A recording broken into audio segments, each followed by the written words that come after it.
Hello, and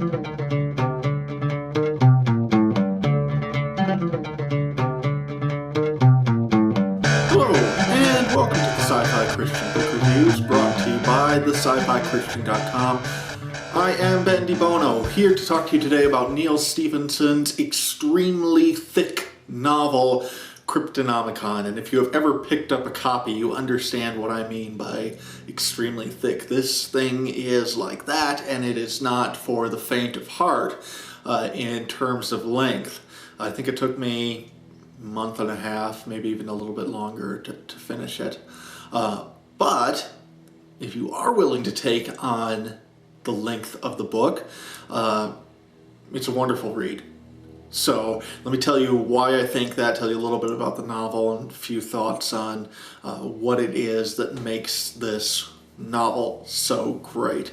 So this is the third book by Neal Stephenson that I've read. The first one I read was Snow Crash, which I recently re-listened to and did a review on that a while ago, about a month ago or so. And the second one that I read earlier this year, which is what really made me a Neal Stephenson fan, is Anathema, which I like a little bit more than this one, though this one's also very good.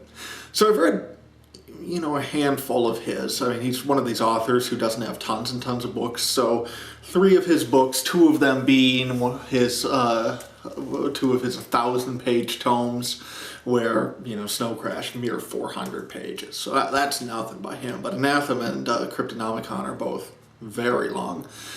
So I feel like I've read enough now to get a good feel for Neal Stephenson.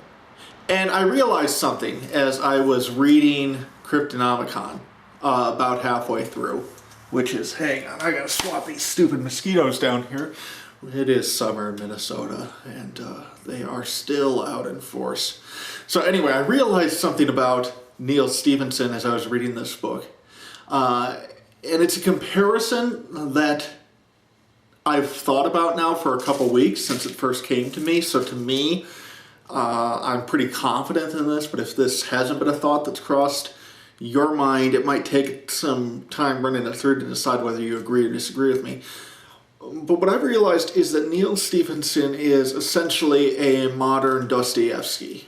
Okay, now that sounds a little absurd because on the surface they're very different writers. But if you think about it, they're not. And here's what I mean, is that Dostoevsky is a philosopher novelist. And so is Neal Stephenson. Now, their styles are different, yes. The things they're philosophizing about are different. Dostoevsky is a great Christian, Russian Orthodox philosopher who is looking at things like ethics and Christianity and morals and all this great stuff in the world. Neal Stephenson is a techno-philosopher, maybe for lack of a better term, where he is not simply interested in describing technology, the way a lot of science fiction is. He's also not simply interested in prognosticating what could happen with technology, like a lot of science fiction is. So he does both those things, right? I mean, you read Snow Crash, and there's just a ton in there, a ton that hasn't happened, and things are different than what he predicted, but there's a lot that he's predicted in that novel that has come to pass.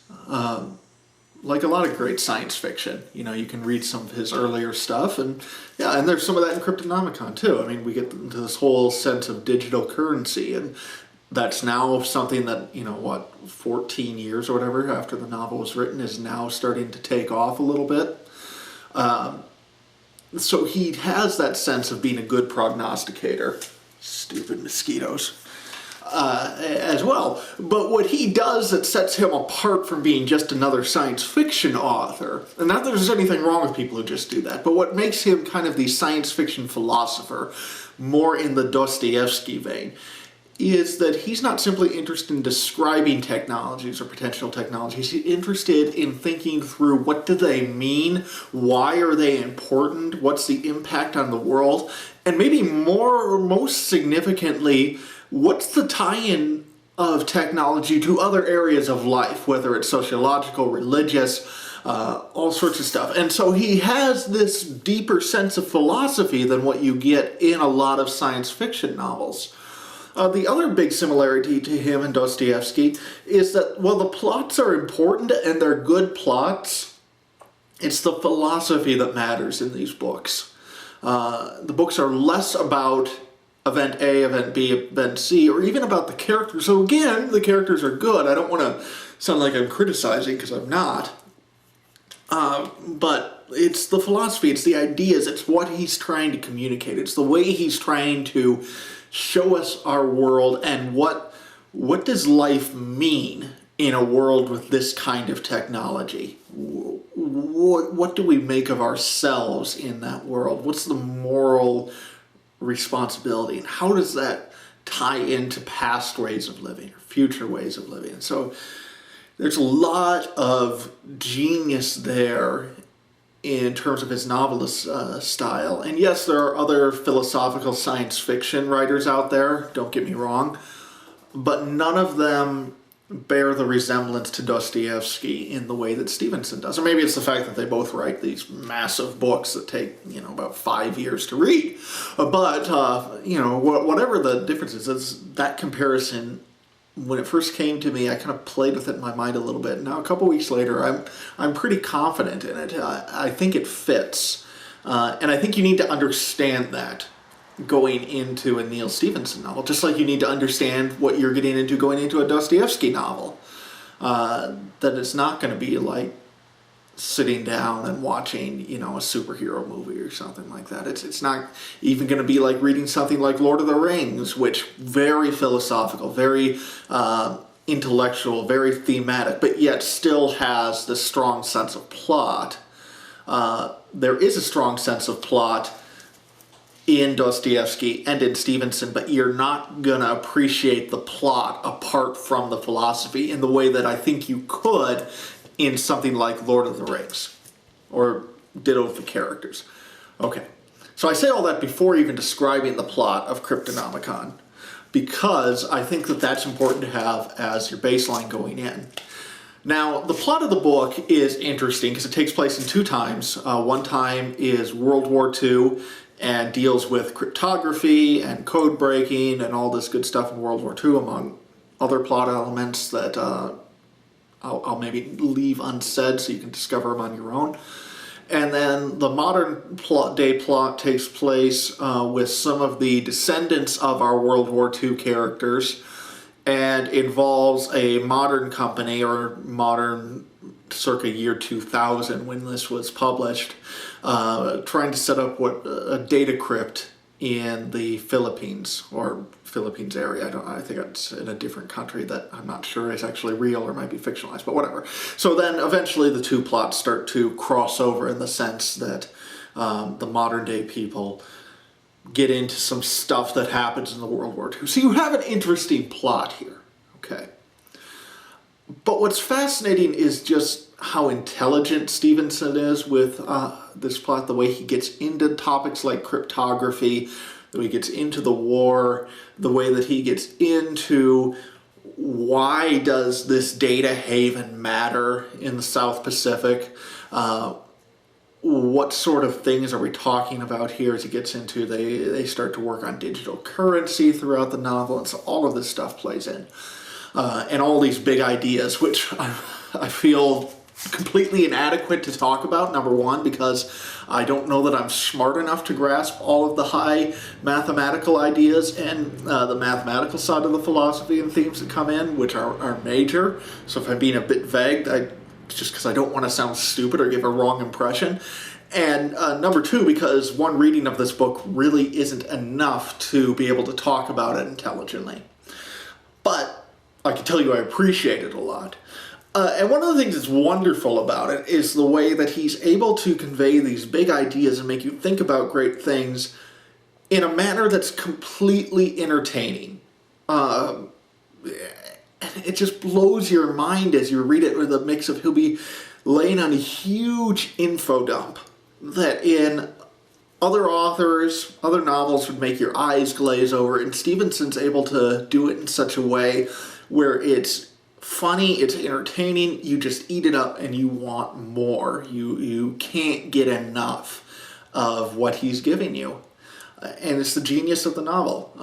If there's an area where he excels past Dostoevsky even, and I'm not saying he's a better novelist than Dostoevsky, I just think that his ability to present long philosophical passages that make you think and consider big ideas while also making you feel like you're extremely entertained. Not very many people can do that. Now, given the choice, I'll jettison the entertainment in favor of ideas. I think ideas are more important. I think ideas are what stories are primarily meant to do. But to be able to bring those together is a rare talent, and it's brilliant. He's a genius.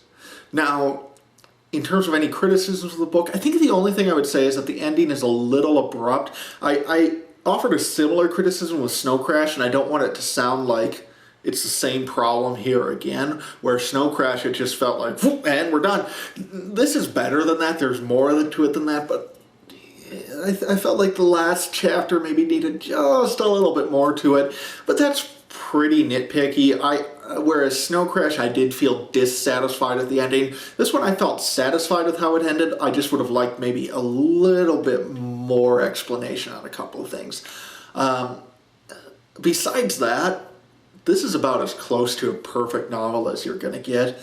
Like I said earlier, I liked Anathema a little bit better, but I have no issue with anybody who would say that this is the superior novel. I think you can make that case quite strongly. It's pure genius, a work of art, a great work of philosophy, a great novel, great work of science fiction, great piece of entertainment, great mix of historical fiction. I mean, you think of any of the categories that this book could be put into, and there are a number of them, and it excels at all of them.